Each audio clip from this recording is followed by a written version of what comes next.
and welcome to Manual Education. In this session, we will be doing a detailed paper solution analysis of NCHM CT JEE 2018 Logical Reasoning. So guys, let me introduce you to the batches newly launched by Manual Education. If you are aiming to crack NCHM CT JEE on targeting top IHM colleges, then we provide live as well as classroom coaching, books, shortcut tricks. We conduct doubt classes, provide you with recorded videos.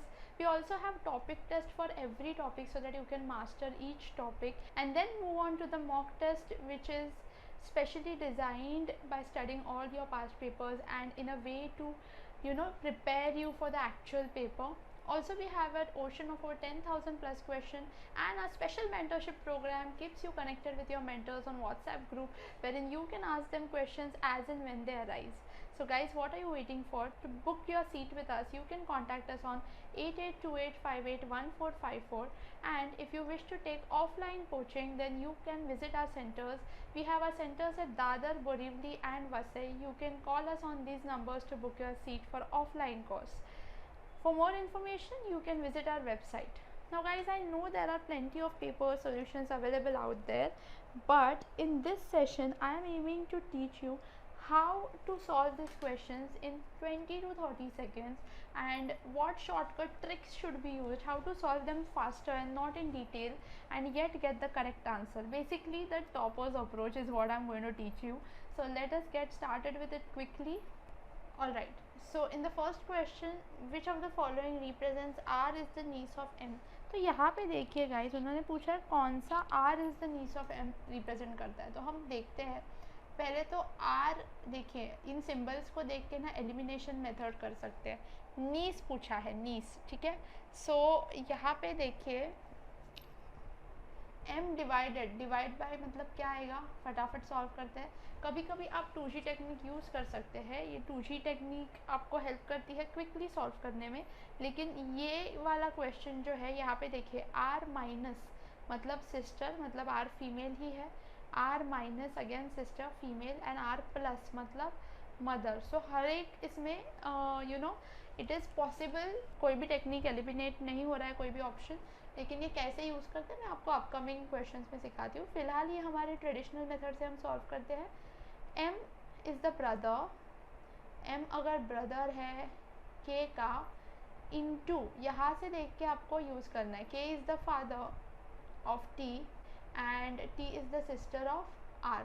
तो r के पप्पा के भाई, ठीक है. So r is the niece of m, ये first में ही पॉसिबल है. So first is correct. लेकिन हम आगे वाले भी देखते हैं. m माइनस, ये मैं आपको ट्राई कर रही हूँ बताने के लिए कि कैसे फटाफट सॉल्व करना है. So if f is female and m is male, so m is the sister of j, ठीक है. j इज़ द प्लस देखिए mother, j is the mother of r and r is the sister of n. तो यहाँ पे r m की नीस हो रही है क्या? हाँ, इसमें r नीस है, ये एविडेंट है. इसमें r नीस है, ये एविडेंट नहीं है क्योंकि r का जेंडर नहीं पता है. लेकिन इसमें देखिए m is the brother, sorry यहाँ पे m इज़ द सिस्टर. तो m के बारे में नहीं पूछा है, हमें r का जेंडर फीमेल चाहिए, ठीक है. सो j मदर एंड r जो है वो डॉटर है या फिर r जो है वो सिस्टर है. तो r की मम्मी की बहन है, तो ये बहन की बेटी is basically niece. So B is the most appropriate answer. And ये अप्रोप्रिएट नहीं है क्योंकि हमें यहाँ पे जेंडर पता नहीं था. ओके, थर्ड वाला देखिए, r minus m. Okay, r is the sister of m, m is the father of t and t is the brother of r. यहाँ पे भी r नीस हो सकती है लेकिन नेफ्यू भी हो सकता है, हमें जेंडर नहीं पता है. नहीं सॉरी, यहाँ पे तो r इसकी डॉटर या सन हो गया, तो ये तो रॉन्ग है. एंड इसमें क्या होता है देखते हैं. k is the brother of m, m is the mother of r and m is the mother of r. तो ये तो पॉसिबल ही नहीं था, ये तो सॉल्व भी करने की ज़रूरत नहीं थी. So done. आई होप आपको ये पैटर्न समझ में आई कैसे सॉल्व करना है. आपको बस सिंबल्स जो है ना यहाँ पे बताया है कि जब जब आप इंटू पढ़ोगे आपको पढ़ना है ही इज़ द फादर ऑफ, आप जब जब माइनस पढ़ोगे आपको पढ़ना है ही is the sister of. Next देखिए यहाँ पे आपको बस बताना है कि how is M related to B, तो एकदम क्विकली आपको पढ़ के सॉल्व करना है। एम प्लस बी प्लस, तो प्लस क्या है mother, so B is the mother of D, ठीक है। इंटू, इंटू क्या है father, so D is the father of M, okay. And divide by M actually तो करने की ज़रूरत नहीं है, लेकिन हमें एम के जेंडर के लिए डिवाइड बाय एम देखना पड़ेगा। डिवाइड मतलब ब्रदर ऑफ एम, सो ये मेल है, ब्रदर ऑफ एन। सो अभी ये बी के कौन है, तो बी के ये बी के बेटे हैं, so grandson. How is M related, grandson. इतने क्विकली आपको एग्जाम में सॉल्व करना है गाइज, इतने quickly, okay. Next, which of the following represents J is the son of F. देखिए J is the son of F, तो यहाँ पे ना पहले तो ये देखिए कि यहाँ पे प्लस मतलब मदर है, तो J प्लस R मतलब J इज़ द मदर, तो ये तो पॉसिबल ही नहीं होने वाला है, ठीक है। बाकी के इसमें हो सकता है, देखते हैं। J is the brother of R, okay. R is the sister of T and T क्या है, into is the father of F, तो जे सन ऑफ एफ नहीं होगा। एंड बिकॉज ये सब उल्टे जा रहे हैं ना, एक्चुअली किसी में भी नहीं होगा and none of this answer आएगा, क्योंकि सब उल्टा उल्टा ही जा रहा है। देखो J is the brother of M, M is the sister of N and N is the father of F. तो ऐसे में जे सन हो ही नहीं सकता, क्योंकि यहाँ पे किधर भी डॉटर या ये नहीं दिया, फादर एंड मदर है, लेकिन डॉटर ऑफ सन ऑफ ये नहीं है, so none of this is the answer, okay. The next question, A, B, C, D, E, F, G and H are sitting around a circle facing the center. G is 4 to the right of A. चलिए draw करके देखते हैं। G 4 to the right of A है, कितने लोग बैठे हैं, 8 लोग, okay. G is 4 to the right of A, तो फेसिंग द सेंटर है, तो एक मिनट, अगर ये सेंटर में फेस कर रहे हैं तो ये इसका राइट है, ये लेफ्ट है। 1 2 3 4, यहाँ पे कौन बैठे हैं, G। 4 to the right of A, who, जब मैं हु की बात कर रही हूँ मैं A की बात कर रही हूँ। Who is second to the right of D, तो ये D है, तभी जाके D के सेकेंड राइट में A आएंगे, क्योंकि अगेन उनका राइट यही है, ठीक है। राइट के लिए आपको जाना है एंटी क्लॉकवाइज एंड लेफ्ट के लिए आपको जाना है clockwise.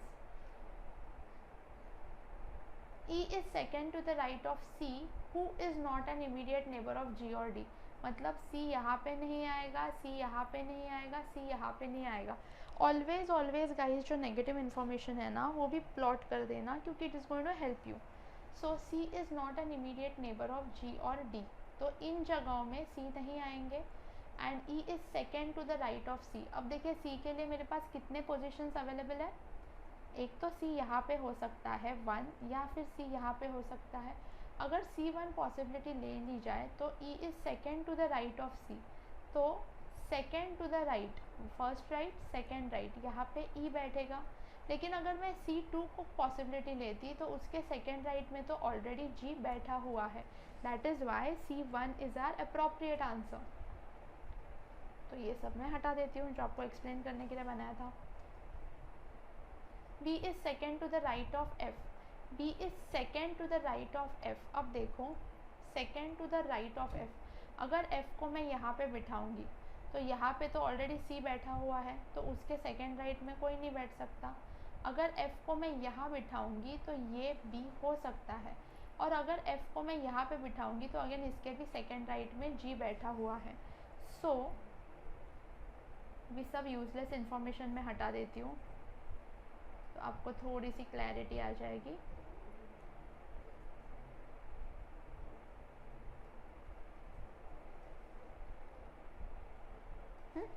So again I repeat, अगर मैं F को यहाँ पे बिठाती ना तो उसके सेकेंड राइट में ऑलरेडी G बैठा है।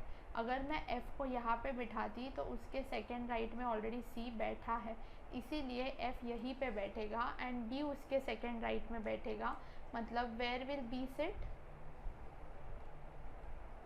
b will sit here and always they will not give you information about one person. यहाँ पे that person is h, उसको आपको ऊपर से देख के यहाँ पे plot कर देना है and our arrangement is ready. This is circular arrangement and this question was an easy one. So which of the following is sitting third to the right of h?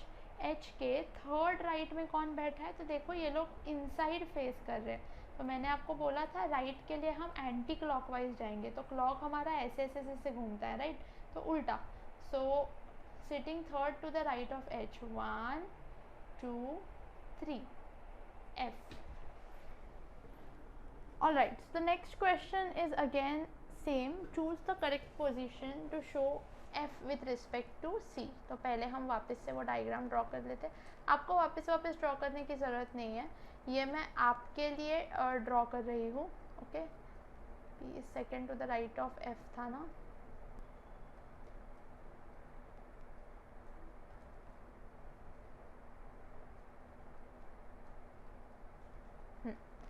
सो आपके पास ना पेपर पे ये already एक ही बार बन चुका होगा, आपको बार बार ये ड्रॉ करने की ज़रूरत नहीं है, ये मैं आपके कन्वीनियंस के लिए ड्रॉ कर रही हूँ. So show the position of f with respect to c. तो c को मद्देनज़र रखते हुए f की पोजीशन क्या है?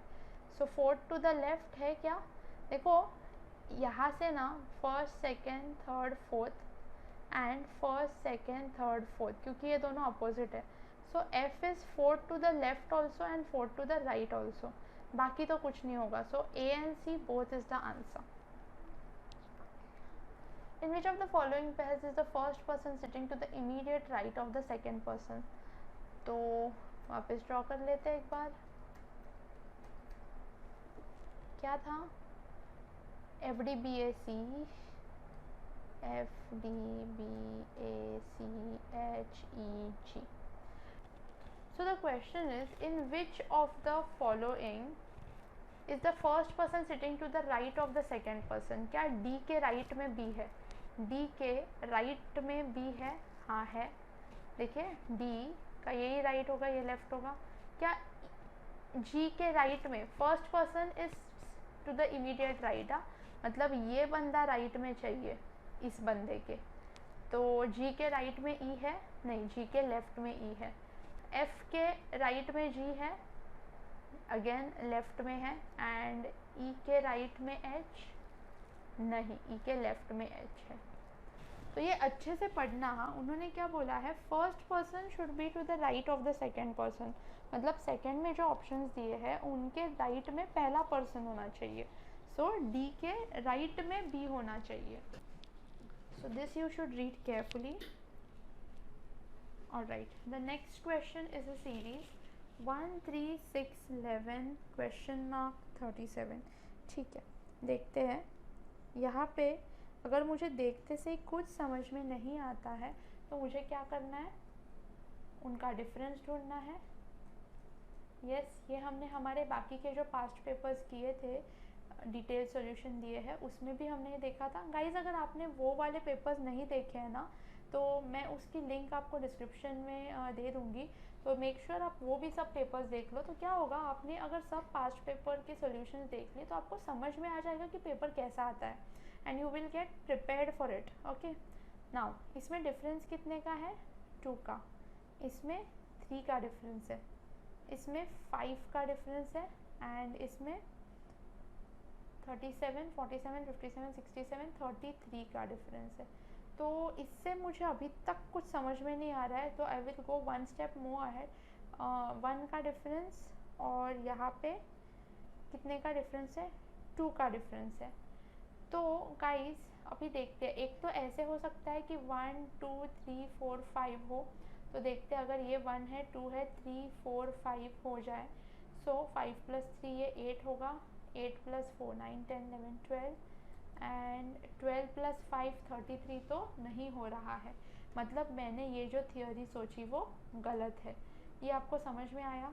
अभी आपको ना देखते से ही ना समझ में नहीं आएगा कि करेक्ट आंसर क्या है, बट आपको ट्राई करते रहना. You don't have to give up. Okay, also. चलो नेक्स्ट देखते हैं। तो 1 2 3 4 5 तो नहीं है, तो और क्या रिलेशन है 1 और 2 में 1 2 3 4 5 के अलावा, कि 1 2 ज़ा 2 हुआ रहेगा, ठीक है, 1 2 ज़ा 2 होता है ना, 1 2 ज़ा 2, सो 2 2 ज़ा 4, डबल हो रहा है क्या, 1 का डबल 2, 2 का डबल 4, 4 का डबल 8, 8 का डबल 16। अब देखते हैं 5 plus 4 9, 9 plus 8 9, 10 11 12 13 14 15 16 17 and 17 plus 16 is 33। Perfect, आ गया आंसर। अभी हम और भी यहाँ पे भी वेरीफाई हो जाएगा आंसर। देखो 11 प्लस 9 कितना होगा 20, एक तो हमारे ऑप्शंस में आंसर है तो करेक्ट भी है, और 20 प्लस 17 भी 37 हो रहा है, परफेक्ट आंसर। समझ में आया। तो 1 गो में ही आंसर करेक्ट आएगा ऐसे नहीं है, लेकिन अगर आप बहुत सारे क्वेश्चन सॉल्व करोगे ना तो क्या होगा, आपको समझ में आएगा कि क्या है। अगर आप बार बार वैसे नंबर्स को देखोगे तो आपकी आंखें ऑटोमेटिकली उसके लिए ट्रेन हो जाएगी। So the next series is Q1F S2E U60 and W21C। ठीक है, अभी देखते हैं। देखिए always compare the first letter to the next first letter. So PQRS एक छोड़ के S आया, फिर T को हमने छोड़ा U आया, V को ड्रॉप किया W आया, तो नेक्स्ट में हम किसको ड्रॉप करेंगे, X को छोड़ के Y आएगा। सो ये तीन ऑप्शंस Y पे से है, सो एलिमिनेट द D ऑप्शन। ये समझ में आया। नेक्स्ट भी लेटर का ही देख लेते हैं। ABCDE, देखो यहाँ पे, अच्छा ये D है क्या, मैंने 69 लिखा गलती से, सॉरी। CDEF, तो इसके पहले क्या आया रहेगा B, BCDEF, सो B हर जगह है O।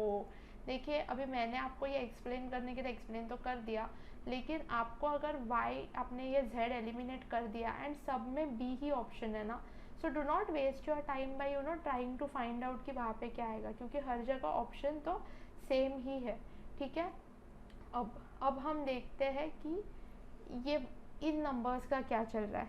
तो 1 2 6 21 88, तो ये नंबर्स कैसे आते हैं। अभी 1 और 2 में तो क्या क्या पॉसिबिलिटीज़ है, 1 + 1 हो सकता है, राइट, या फिर और कुछ नहीं, 1 + 1 2 आता है, राइट।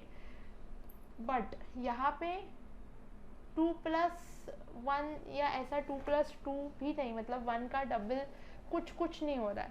ठीक है, सो हम ना इसी इक्वेशन को थोड़ा और इलेबोरेट करके देखेंगे। ऐसा हो सकता है क्या, 1 × 1 + 1 देखते हैं, 2 2 ज़ा 4, ठीक है, 2 2 ज़ा 4 +2, ये 6 है, हाँ 69 नहीं है, 2 2 ज़ा 4 +2 6 आया। ठीक है, फिर आगे क्या होगा, 1 हो गया, 2 हो गया, अभी 3 3 2 ज़ा 6 प्लस 3 2 ज़ा 6 + 2 8 आ रहा है, तो ये तो नहीं है। तो यहाँ पे शायद हम 1 2 3 4 नहीं कर रहे हैं, लेकिन हम जो नंबर है उसको मल्टीप्लाई कर रहे हैं शायद। ठीक है, या फिर यहाँ पे हमने × 1 + 1 × 2 + 2 किया, सो × 3 + 3 होगा। सो 6 3 ज़ा 18 19 20 21, परफेक्ट। देखो × 1 + 1 × 2 + 2 × 3 + 3, सो नेक्स्ट क्या होगा, × 4 + 4, सो 21 4 ज़ा 4 1 ज़ा 4 4 2 ज़ा 8 + 4 will be 88। So this is my answer. आपको समझ में आया हमने क्या किया। मैंने जो पहले ट्राई किया उसमें से तो हुआ नहीं, तो मैंने अलग अलग मेथड्स ट्राई किए। ऑल्सो जिस चीज़ की ढूंढने की ज़रूरत नहीं है वो हम नहीं ढूंढेंगे, ये हमने इस क्वेश्चन में सीखा। Next question, again similar question, इसमें तो नंबर्स भी नहीं है तो वो भी प्रॉब्लम नहीं है। चलो देखते हैं। अभी ना यहाँ पे ना what I would do guys is that, पहले में देखो ये के कॉमन है तो इसलिए ये आंसर है ऐसा नहीं बोल रही हूँ मैं आपको ये बोल रही हूँ कि यहाँ पे एटलीस्ट आप ढूंढ भी लोगे, और अगर के भी मिला ना तो भी आपको और ढूंढना पड़ेगा। सेकंड में भी देखो जे कॉमन है 3 बार, तो शायद आपको सेकंड भी अगर मिला तो आपको उसको फिर भी थर्ड लेटर ढूंढना पड़ेगा, लेकिन थर्ड ऑप्शन में देखो L, P, J और H, तो अगर मैं सिर्फ थर्ड आंसर ढूंढ लूँगी तो मुझे बाकी ढूंढने की ज़रूरत ही नहीं पड़ेगी। लेट्स सी, D, C को छोड़ा D, E, F। ओके, तो फर्स्ट मैंने एक ड्रॉप किया C, फिर D आया, फिर मैंने 2 ड्रॉप किए E, F, तो G आया, फिर मैंने H, I, J 3 ड्रॉप किए तो K आया। अब मैं 4 ड्रॉप करूँगी K, L, M, N, O और मैं आंसर दूँगी P वाला। So second is my answer. समझ में आया? आपको जो आपको कॉमन नहीं दिख रहा है ना ऑप्शंस में, उसको मार्क कीजिए ताकि आपको पूरा सॉल्व करने की ज़रूरत नहीं पड़ेगी। ओके, अभी जस्ट फॉर योर कन्वीनियंस मैं आपको बाकी का भी बता देती हूँ कि कैसे आया है। ये देखिए F, G, H, I, तो it's just the next letter, so the next letter will be J। Okay, and when it comes to W, T, Q, N, तो क्या होगा? L, M, N, O, P, Q, R, S, T, U, V, W।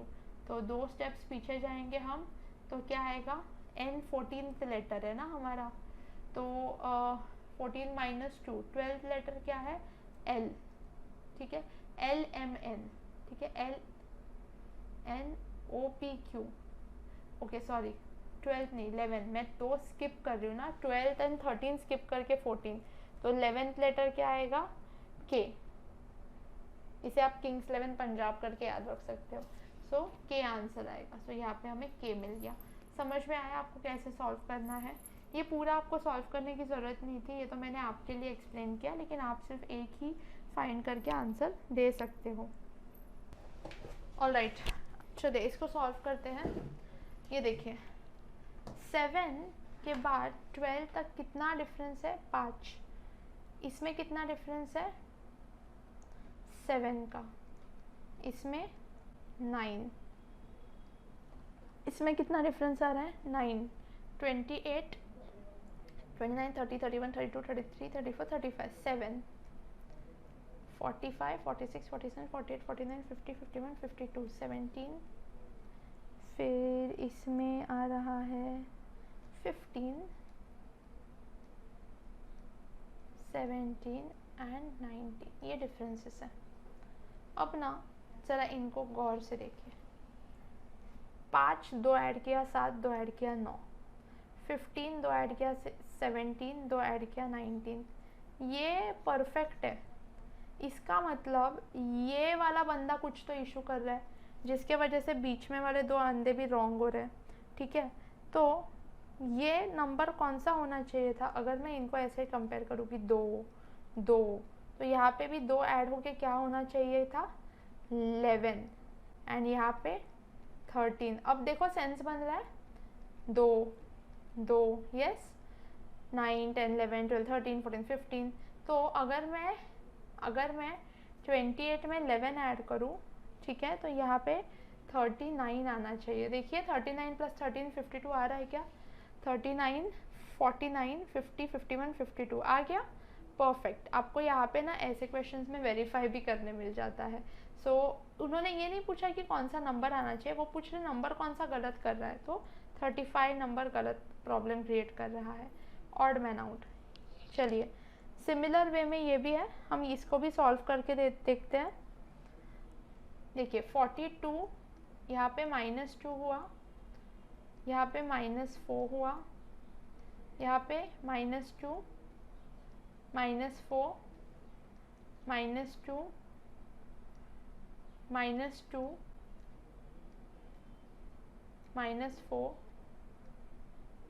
-4 -2। मतलब आप ऐसे उल्टे जाओगे तो भी चलेगा। 16 + 2 17 18 19 20 21 22, तो आप ऐसा उल्टा ऐड करोगे तो शायद आपको बेटर पड़ेगा। अभी यहाँ पे देखिए अगेन, यहाँ पे देखो यहाँ तक सब मस्त चल रहा है। -2 + 4 -4 -2 -4, यहाँ पे भी -4 -2, लेकिन यहाँ तक बराबर था, लेकिन बीच में ही देखो वहाँ पे उल्टा चाहिए था ना। तो इसका मतलब क्या है कि मेरे इस नंबर ने गड़बड़ कर दी। 26 नंबर है जो गलत है। अभी आपको ढूंढने की ज़रूरत नहीं है कि क्या गलत है, ठीक है। आपके कन्वीनियंस के लिए मैं आपको सिखा देती हूँ, लेकिन आपको ढूंढने की ज़रूरत नहीं है। आंसर 26 है। यहाँ पे -4 -2 चाहिए था। इसका मतलब 28 के बाद -4 चाहिए था विच वॉज 24 एंड फिर -2 होके 22 आता, बराबर आता। Understood? So the answer should have been 24। Same question. चलिए, अभी आपको अभी तक पता चल गया है कैसे सॉल्व करना है। देखते हैं 5 और 9 में कितना डिफरेंस है, 4 का। ठीक है, 9, 10, 11, ठीक है, 11, 22, 33, 43। देखिए ये मैंने आपको मैं लेटर सीरीज नंबर सीरीज में पढ़ाती हूँ कि जब 5 से बातें, यहाँ पे देखो, यहाँ पे 42 से 16 तक ही बात गई थी, लेकिन यहाँ पे बात 5 से 257 तक गई है। इसका मतलब मल्टीप्लिकेशन साइन इन्वॉल्व हो गई है यहाँ पे, अदरवाइज ऐसा नहीं होगा। तो अगर मल्टीप्लिकेशन साइन इन्वॉल्व हो गई है तो वो कैसे हुआ रहेगा गाइस? तो इसका मतलब कुछ तो मल्टीप्लाई करना है। तो पहले ना मैं 5 और 9 को ही लेके ट्राई करती हूँ कि क्या हो सकता है, क्योंकि ये छोटे नंबर्स है ना, तो मुझे ईजी होगा। इन 3 नंबर्स में हम ट्राई करते हैं। ओके, सिर्फ प्लस करके तो कुछ काम नहीं होने वाला, क्योंकि आगे आगे प्लस प्लस नहीं हो रहा है।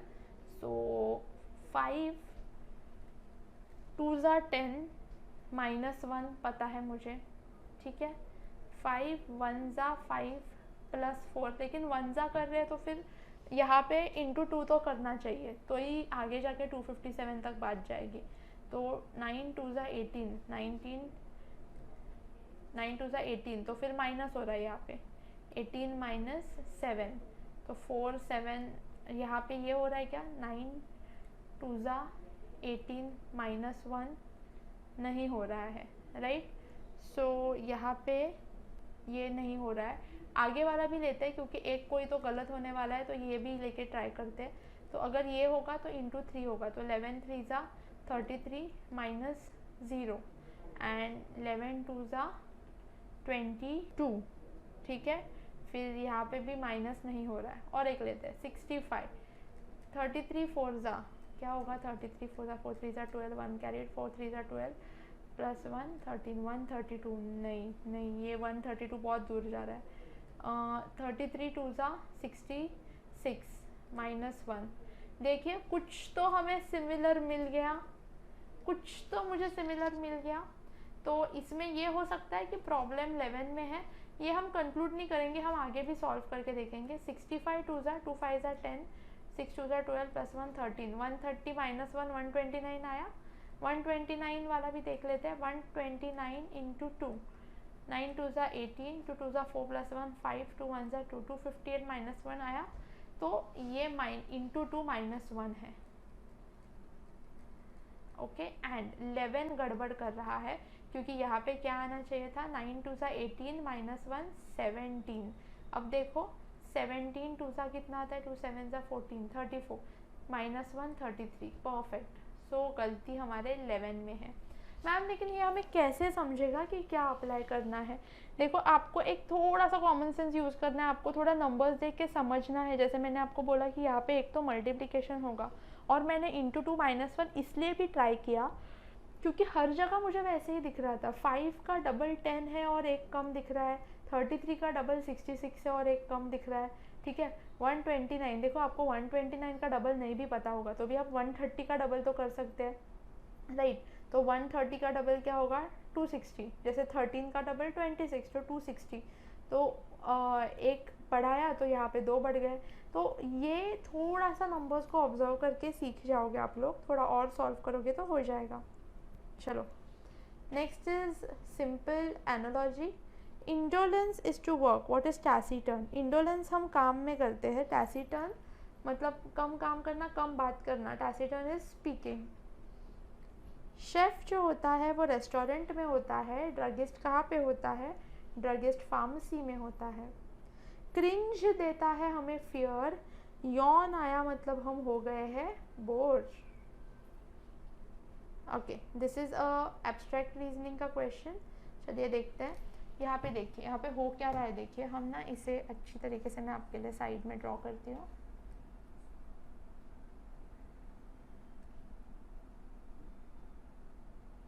ठीक है, ओके। अब देखिए पहली बारी में क्या हुआ, ये वाले भैया डिजाइंड है, ठीक है, पर जब ये वाले भैया डिजाइंड है ना, तो एक और बात गौर कीजिए, उनके अपोजिट का स्क्वायर खाली है, उधर लाइन नहीं है। वैसे ही जब ये डिजाइंड है तो उनके अपोजिट का स्क्वायर खाली है, ये जब है तो ये साइड में, तो ये ना पहले हम, ये इजी वाला लग रहा है मुझे, तो ये कर लेते हैं सॉल्व। ये देखो, ये साइड खाली, ठीक है, विच मीन्स ये वाले क्वाड्रेंट की साइड खाली, फिर ये साइड खाली, तो ये ऐसे गया, ये वाला क्वाड्रेंट खाली, फिर नीचे वाला क्वाड्रेंट खाली होना चाहिए था, लेकिन नीचे वाला क्वाड्रेंट खाली नहीं हो गया, ये ऐसे हो गया, मतलब ये ऐसा वाला खाली हो गया, ठीक है, ये, तो पहले it was this box, then it was this box, then it is this, then it is again this. तो आपको समझ में आ रहा है क्या हो रहा है, दो बॉक्सेस, दो ये, अभी वापस बॉक्स होगा लेकिन ऊपर वाले क्वाड्रेंट, ठीक है, ये बॉक्स, फिर ये साइड वाला, ऐसा। तो अगर दो बॉक्सेस हुए, दो ट्राइंगल्स हुए, अभी एक बॉक्स, तो नेक्स्ट क्या होगा गाइस, बॉक्स, एंड जब ये बॉक्स था तो बाजू वाला बॉक्स बॉक्स था, तो ये पूरा ऐसा घूम रहा है, तो बिकॉज दो बॉक्सेस और दो ट्राइंगल्स हो चुके हैं, तो अभी इस एक बॉक्स के बाद ये वाला, ये इसकी बात चल रही है, इस एक बॉक्स के बाद अगर ऊपर वाला बॉक्स होगा, विच मीन्स ऊपर वाला बॉक्स होगा, विच मीन्स भी खाली, खाली एज इन विदाउट द डंडी। सो डी में मुझे वो दिख रहा है, बी में मुझे वो दिख रहा है, सो ए और सी गलत आंसर्स। इतना समझ आया। अब हम शेडेड पार्ट की बात करते हैं।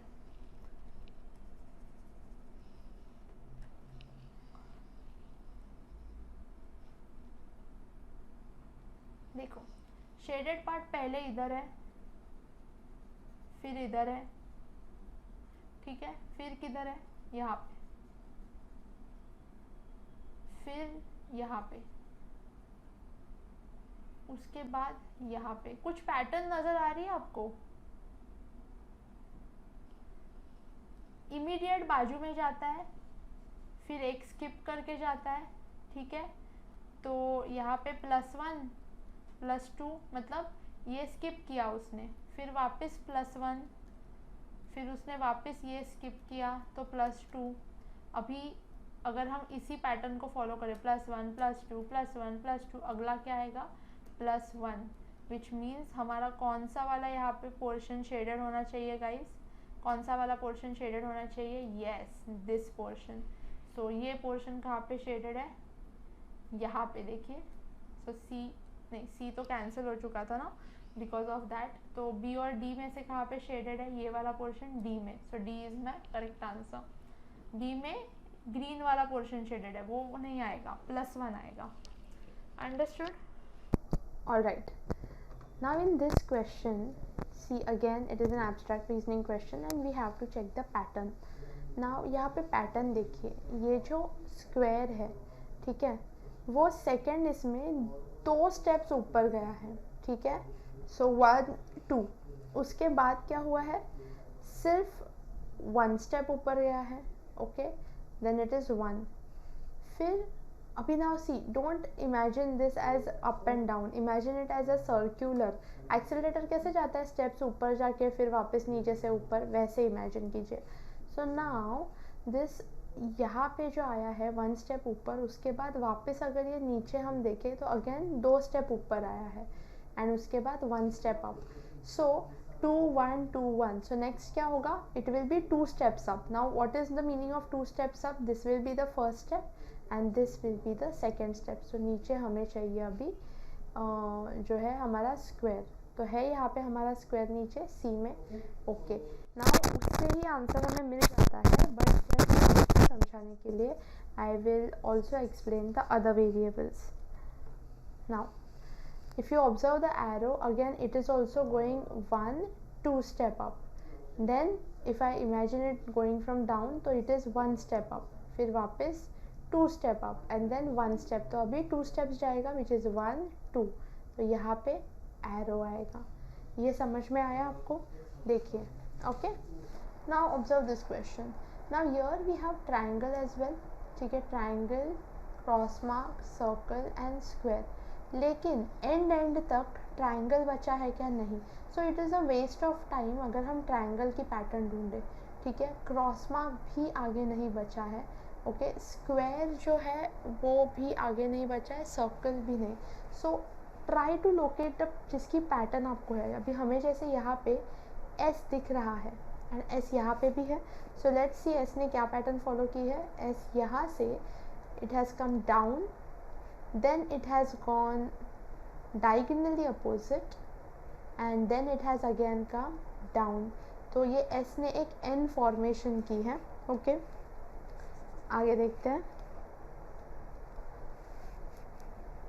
अगर हम यहाँ पे सी की फॉर्मेशन देखें तो सी ने क्या किया है, C has also come down, okay. So next में C will also follow the S की pattern and go diagonally opposite. So C has to be in this position which is A, B and D. So this is our wrong. Elimination method helps you guys. चलो next arrows है हमारे पास, arrows, चलो arrows opposite गए, down गए, नीचे गए, उसके बाद क्या हुआ, opposite गए, ओके। नाउ अगेन अगर इन्हें एन कंप्लीट करना है, जैसे हमने यहाँ पे एन कंप्लीट किया था, तो एरो कहाँ पे आने चाहिए, नीचे, देखिए, right. Now you have understood the pattern that they are following an an pattern. Once you understand this pattern there is no need कि आप हर एक चीज़ को ये पैटर्न अप्लाई करो, because one thing we are short of in the exam is time. तो हम यहाँ पे अभी व्हाट इज़ डिफरेंट ना वो देखेंगे। तो हमारे पास जो 3 ऑप्शन है उसमें ये है, ये है, ये तीनों कॉमन है। So there is absolutely no need to find out this. See तो हमने ऑलरेडी लोकेट कर लिया है। So what remains is the first variable, okay. Now observe the first variable, it is S, cancel mark and star. Now यहाँ पे every time a new variable is introduce. देखो ये यहाँ पे गायब हो रहा है, ओके। सर्कल, स्क्वायर, ट्रायंगल है, एस नया वेरिएबल इंट्रोड्यूस हुआ। तो एस ने क्या किया, एस ने हमारा पूरा एन कंप्लीट किया एंड उसके बाद जो है एस का क्या हुआ, एस गायब हो गया, ठीक है। दैट इज़ वाई यहाँ पे एस वाला ऑप्शन नहीं आएगा, बिकॉज ऑब्जर्व कीजिए वेरिएबल्स जो है वो एक टाइम के बाद गायब हो रहे हैं। यहाँ पे देखिए सर्कल यहाँ पे आके गायब हो गया, स्क्वायर जो है इट हैज़ डन, स्क्वायर नीचे आया, अपोजिट गया, फिर नीचे आया, पूरा एन कंप्लीट करके क्या हमें फिफ्थ में स्क्वायर दिखाई देता है, नहीं। विच मीन्स कि पूरा एन कंप्लीट करके the variables are going out of the entire equation. So similarly after a variable goes out of the equation, some new variable enters. Now this variable here, it is C. Every time this variable is new, can you see any repetitive variables over here? No. Which means कि हमें अभी एक नया variable यहाँ पे introduce कराना है, तो एस वाला तो ऑब्वियसली नहीं होगा। अभी क्रॉस मार्क एंड स्टार में if you observe cross mark is already there in the first one, hence our answer will be A, wherein the star is an absolutely new variable. Now this is a Venn diagram question. देखिए, the rectangle represents government employees, okay. The triangle represents urban people and the circle represents graduates, square represents clerks. Which of the following number represents clerks? So see, this is basically a very easy question, ठीक है, लेकिन हम समझते हैं एक एक करके। Clerk, अभी क्लर्क कौन थे, स्क्वायर वाले क्लर्क थे। सो 7, 6, 11 एंड 8 में से ही कोई होगा, राइट। आगे देखते हैं। Who are government employees? Now who were government employees? Government employees were rectangle. So now this has come down to 7 and 8, who are clerks and government employees, okay. Now the last one, who are urban. Now urban people कौन थे, the triangle one. तो पूरा का पूरा triangle के बीच में ही ये आ रहा है, तो ये दोनों ही अर्बन हो गए। लेकिन ना इसका आंसर ये नहीं है कि 7 and 6 दोनों भी आएंगे। Pay attention, have they said that they should also be graduates? ऐसा कहीं पे भी बोला है कि ये लोग ग्रेजुएट भी होने चाहिए? नहीं। सो अगर वो बोलते कि वो ग्रेजुएट भी होने चाहिए तो हमारा आंसर होता 6, क्योंकि ग्रेजुएट्स कौन है? सर्कल वाले। लेकिन because they have said nothing, our answer will be 7. These are the people who are government employees, urban and clerk, but not graduate. Now they did not have to specify not graduate, but the thing that they have not specified कि हमें graduate चाहिए, मतलब non graduates को हमें यहाँ पे लेना है. तो ये सब हिडन कुछ चीज़ें रहती है. एकदम ईजी क्वेश्चन अगर आएगा तो it will not be very easy, there will be something hidden. You have to understand that basic thing and then the question becomes easy. कुछ और क्वेश्चन सॉल्व करते हैं तो आपको ये बेटर समझ में आ जाएगा idea. Okay, which of the following statement is true? All government employees are graduates. तो अभी हमारे गवर्नमेंट एम्प्लॉयज़ कौन है? रेक्टेंगल. तो क्या पूरे गवर्नमेंट एम्प्लॉयज़ रेक्टेंगल है? Government employees. एंड ग्रेजुएट्स कौन है? सर्कल. अभी ऑल का मतलब क्या होता है कि पूरा के पूरे गवर्नमेंट एम्प्लॉयज़ जो है वो सर्कल में आएंगे. ठीक है, सिलॉजिज्म में हमने सीखा है कि ऑल गवर्नमेंट एम्प्लॉयज़ मतलब पूरा का पूरा रेक्टेंगल जो है वो सर्कल के बीच में आना चाहिए. लेकिन ऐसा हो रहा है क्या? नहीं. Next, some urban people are not graduates. Urban people कौन है यहाँ पे? ट्राइंगल. तो कुछ अर्बन पीपल होने चाहिए जो ग्रेजुएट नहीं है. तो ग्रेजुएट कौन है? सर्कल. विच मीन्स ट्राइंगल जिसमें सर्कल नहीं है. देखो ये पूरा पार्ट जो है जिसमें सर्कल नहीं आ रहा है, इनफैक्ट ये वाला पार्ट भी, ये लोग वो है जो ग्रेजुएट नहीं है लेकिन अर्बन है. तो ये पूरे सब है ग्रेजुएट जो अर्बन जो ग्रेजुएट नहीं है. ठीक है, अभी देखो graduates who are not urban and urban who are not graduates, इसमें बहुत डिफरेंस है. जब मैंने बोला कि अर्बन जो ग्रेजुएट नहीं है तो मैंने यहाँ पे जो मार्किंग की है ना, ये पूरे हो गए अर्बन जो ग्रेजुएट नहीं है. लेकिन अगर यही मैं आपको बोलूँ कि ग्रेजुएट जो अर्बन नहीं है तो वो ये वाला पार्ट आ जाता है. These are graduates but they are not urban. So you have to be very careful while reading this. Easy है इसलिए इफ़ यू ऑल अगर थोड़ा भी घाई करोगे तो ये गलत हो जाता है. No clerk is urban. Okay, अभी यहाँ पे देखते हैं. नो क्लर्क इज़ अर्बन मतलब बिल्कुल ही ये दोनों रॉन्ग थे. क्लर्क स्क्वायर है एंड अर्बन ट्राइंगल है. मतलब स्क्वायर का थोड़ा भी पार्ट ट्राइंगल में नहीं आना चाहिए, लेकिन यहाँ पे तो पूरा पार्ट अंदर है. सॉरी, ये करेक्ट था ना? यहाँ पे तो पूरा पार्ट अंदर है तो ये गलत है. So your answer is which of the following statement is true? B. वैसे तो ये सॉल्व करने की ज़रूरत नहीं थी अगर आपको बी करेक्ट मिल गया एंड नीचे कहीं पे भी B and A, both A and B, all of the above ऐसा नहीं है तो आपको चेक करने की ज़रूरत ही नहीं रहती. हमेशा एग्जाम में try to save your time. Which of the following number represents urban people who are graduates but neither government employees nor clerk? Urban लोग. ठीक है, अर्बन पीपल कौन है? ट्राइंगल. सो पूरा ट्राइंगल. तो इसमें से अभी 1 और 10 बाहर हो गया. हम पूरे ट्राइंगल की बात कर रहे हैं. ठीक है, अभी हम धीरे धीरे एक एक स्टेप से कम करते जाएंगे. हु आर ग्रेजुएट्स कौन है? ये सर्कल ग्रेजुएट्स है. मतलब अभी हम इतने ही पार्ट की बात कर रहे हैं क्योंकि बाकी के लोग ग्रेजुएट नहीं है ना, तो हम अभी इतने ही पार्ट की बात कर रहे हैं. ठीक है, फिर but neither government employees nor clerk. मतलब ये रेक्टेंगल नहीं होना चाहिए और ये स्क्वायर भी नहीं होना चाहिए. तो रेक्टेंगल वाला पार्ट को हटा दो और स्क्वायर वाला पार्ट भी हटा दो. तो अभी कौन सा पार्ट बचा? ये हटाने के बाद कौन सा पार्ट बचा? Green colour, which is your 4th.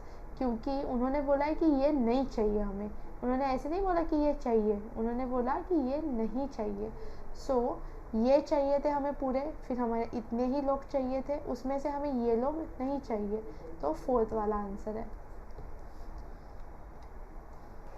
Okay, now most villagers are educated. ठीक है, एंड देयरफॉर सुपरस्टिशियस. सो इसका मतलब है कि अगर एजुकेशन है तो तो रैशनैलिटी है, ये करेक्ट है, क्योंकि जो अनएजुकेटेड है वो सुपरस्टिशियस है। इसी का मतलब अगर एजुकेशन होगा तो रैशनैलिटी होगी। एंड विलेजर्स स्कूल को नहीं जाते। अभी अगर वो अनएजुकेटेड है इसका मतलब वो स्कूल को नहीं जाते। सो दोनों भी कंक्लूजन्स फॉलो होते हैं। That is why both statement 1 and 2 are needed to draw the conclusion. So C will be the answer. Next, detergents should be used to clean clothes. Detergents form more lather. देखो leather होगा तो ही clothes clean होंगे, ये कहीं पे भी दिया है क्या? डिटर्जेंट्स से क्लीन होता है क्लोथ्स, इतना ही समझ में आता है। तो ये अननेसेसरी अजम्पशंस पे हम नहीं जाएंगे। Detergents help to dislodge grease and dirt. अगर ग्रीज एंड डर्ट निकलेगी तभी तो कपड़े क्लीन होंगे, तो ये वैलिड है। That is Y second correct है। सो हमारा आंसर यहाँ क्या होगा? If statement 2 alone is needed. Vegetables prices are soaring in the market. Now, vegetables are becoming rare commodity. Obviously, क्योंकि हमने ये इकोनॉमिक्स में पढ़ा है कि जब डिमांड हाई होता है, ठीक है, या फिर सप्लाई लो होता है, इसमें से एक डिमांड हाई या फिर सप्लाई लो, तभी प्राइस बढ़ती है, ठीक है। सो यहाँ पे इन दोनों में से क्या है? Vegetable is rare commodity which means supply low है, इसीलिए उसके प्राइजेस हाई है, तो ये करेक्ट है। People can not eat vegetable, ये नहीं दिया है, उल्टा उसके प्राइजेस हाई है, मतलब का डिमांड है वेजिटेबल्स के लिए। सो यहाँ पे only statement 1 is needed to draw the conclusion. Next is again assertion and reason. Assertion है when the bus suddenly starts the person inside it falls backward. देखो ये ना एक यूजुअल थोड़ा सा कॉमन सेंस हमें होना चाहिए कि अगर कोई बस है, ठीक है, और वो स्टार्ट होती है, तो स्टार्ट होती है तो धक्का लगता है, ठीक है। तो जब बस स्टार्ट होती है और धक्का लगता है तो हम आगे गिरते हैं या पीछे गिरते हैं? यस, हम यहाँ पे पीछे गिरते हैं, क्योंकि बस आगे जाती है ना, बस धक्का देके आगे जाती है तो हम पीछे जाते हैं। सो ये करेक्ट है। सेकेंड, बस पुशेस द पर्सन फॉरवर्ड। नहीं, बस हमें आगे नहीं पुश करती, पीछे पुश करती है, तो ये तो गलत है। सो आर इज़ फॉल्स वाला आंसर करेक्ट है, ए इज़ ट्रू। अगर दोनों ट्रू होते तो हम चेक करते कि ये इसका करेक्ट एक्सप्लेनेशन है या नहीं। ये शायद हमें इसमें देखने मिलेगा। Increase in carbon dioxide would melt polar ice. Obviously carbon dioxide बढ़ रहा है, ग्लोबल वार्मिंग बढ़ रही है, पोलर आइस मेल्ट हो रहा है, करेक्ट। ग्लोबल टेम्परेचर राइज होगा, ये भी करेक्ट है, ग्लोबल टेम्परेचर राइज होगा। अब दोनों करेक्ट है, बट क्या एक दूसरे के करेक्ट एक्सप्लेनेशन है? इसका मतलब क्या ये इसका रीज़न है? अभी आपको ये देखना है कि क्या ये इसका करेक्ट आंसर है। तो देखिए, ग्लोबल टेम्परेचर राइज हो रहा है इसलिए कार्बन डाइऑक्साइड राइज हो रहा है, या उल्टा है? इट इज़ एक्चुअली उल्टा ना। ए जो है वो आर का रीज़न है, आर रीज़न नहीं है, अंडरस्टैंड, ये उल्टा नहीं है। ग्लोबल टेम्परेचर राइज हो रहा है इसलिए कार्बन डाइऑक्साइड नहीं बढ़ रहा है, कार्बन डाइऑक्साइड बढ़ के पोलराइज जो है मेल्ट हो रहा है, इसलिए ग्लोबल टेम्परेचर बढ़ रहा है। तो A is the reason of R, लेकिन हमें क्या दिया है कि R is the reason of A, ये गलत है। R is not the reason of ये सही है। Again next, water kept in earthen pots get cooled in summer. अभी जो वाटर अर्दन पॉट्स में रखा जाता है वो ठंडा होता है समर में। यस, पता है, ये मटका जो रहता है गाँव में। इवेपरेशन कॉजेज कूलिंग, ये भी करेक्ट है। इवेपरेशन जो होती है अंदर ही मटके के, उसके वजह से ठंडा हो जाता है पानी। नाउ क्या ये इसका रीज़न है? तो उल्टा पढ़ के देखिए हमेशा, क्योंकि इवेपरेशन से कूलिंग होती है इसलिए जो वाटर अर्दन पॉट्स में रखा जाता है वो ठंडा होता है। अब समझ में आया? ये परफेक्ट जा रहा है। That is why A and B are true and R is the correct explanation of ए।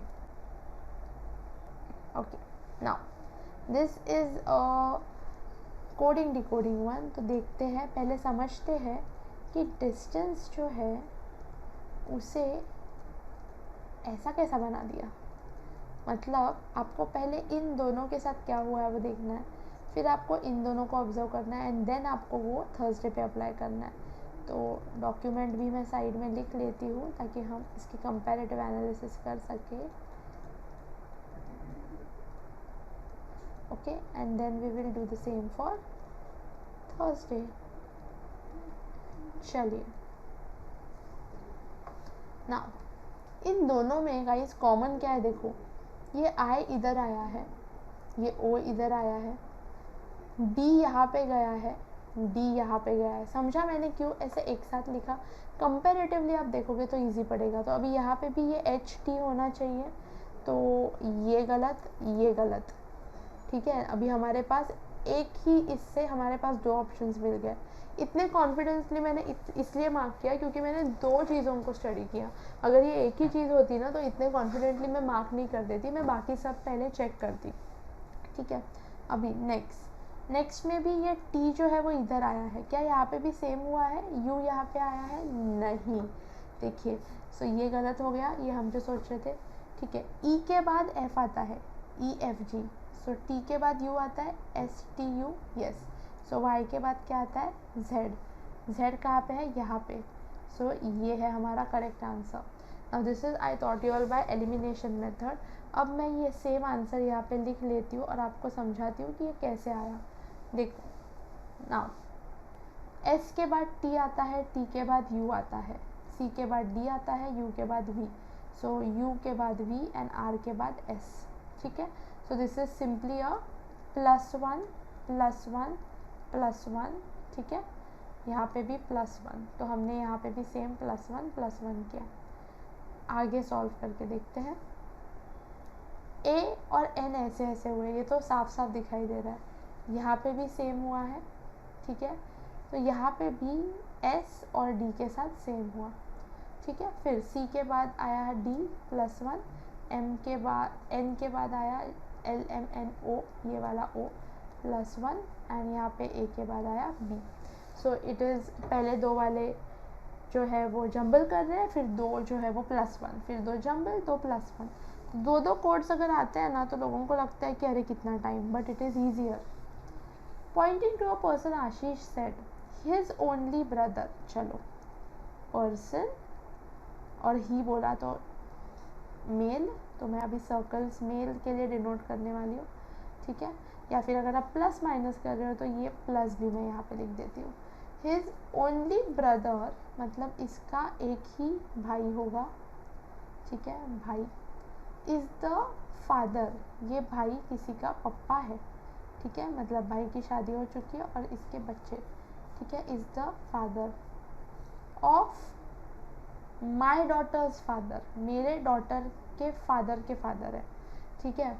अभी यहाँ पे आप थोड़ा सा उल्टा आइए, मेरे डॉटर के फादर, ठीक है, of my daughter's father.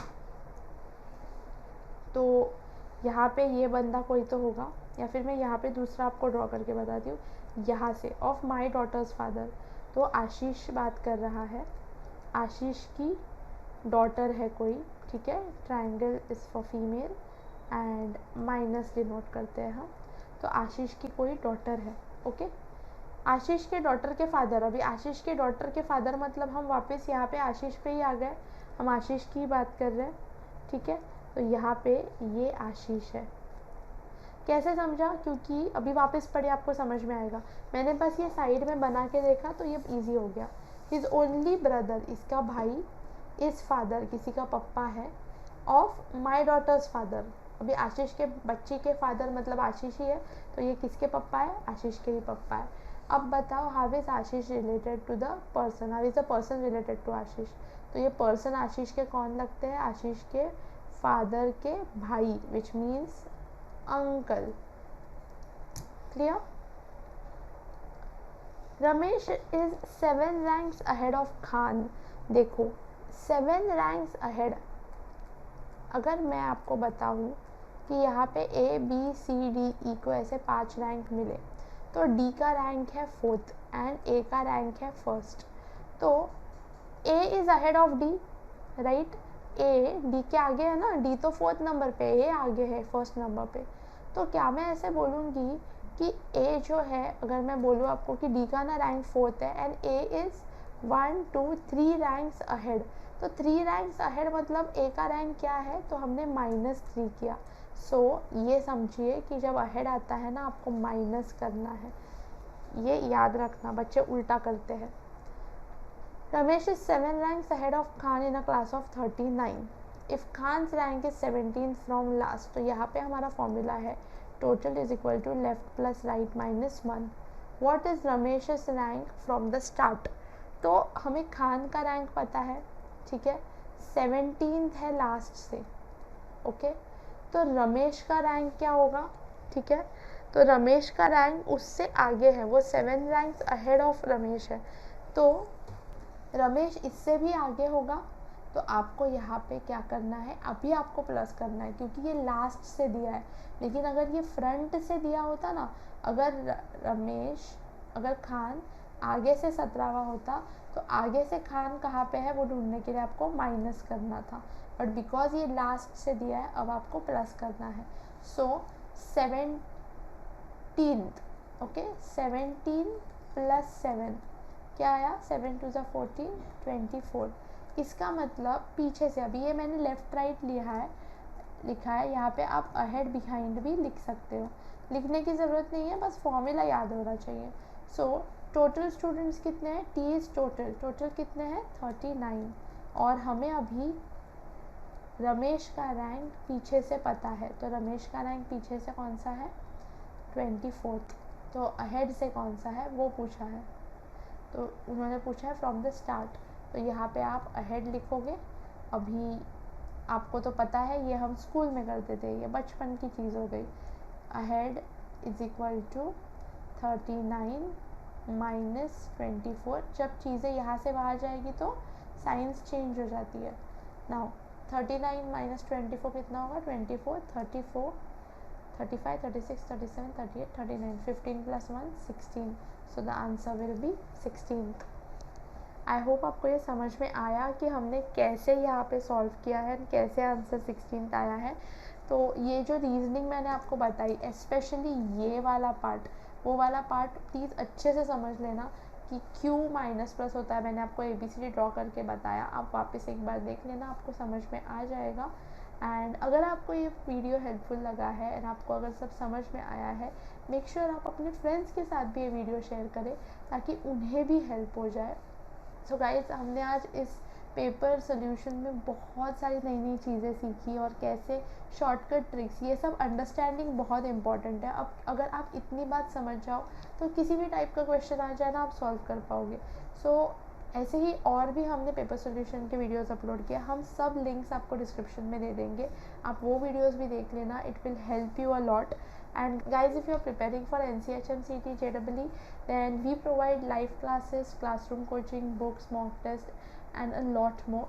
For online and live classes, you can contact us on 8828581454, and for classroom coaching guys, we have our centers in Mumbai at Borivali, Vasai and Dadar. You can contact us on this number and visit our centers. For more information you can log into our website. Also guys, make sure कि आप हमारे social media handles पे हमसे जुड़े रहिए। तो Facebook पे हमारा कंटेंट लाइक एंड शेयर कीजिए, follow us on Instagram and join our Telegram handle. And very important, हमारा यूट्यूब का चैनल सब्सक्राइब कर लेना because we keep on providing a lot more updates and paper solutions which is going to help you a lot. यहाँ पे आपको 1 point पे सब आपके एग्ज़ाम के जो भी नोटिफिकेशंस है, what ever is needed strategies, सब मिल जाएंगे। हमने NCHM के लिए इससे पहले जो इम्पॉर्टेंट वीडियोस बनाए हैं उसके लिंक्स हम डिस्क्रिप्शन में यहाँ पे डाल देंगे, तो मेक श्योर कि आप वो वीडियोस भी देख लेना। And all the links for this are in the description below. And yes guys, if this has helped you, make sure आप अपने फ्रेंड्स के साथ भी शेयर करें ताकि उनको भी इससे हेल्प हो जाए। And from our side that is all for now, we will meet you in the next video.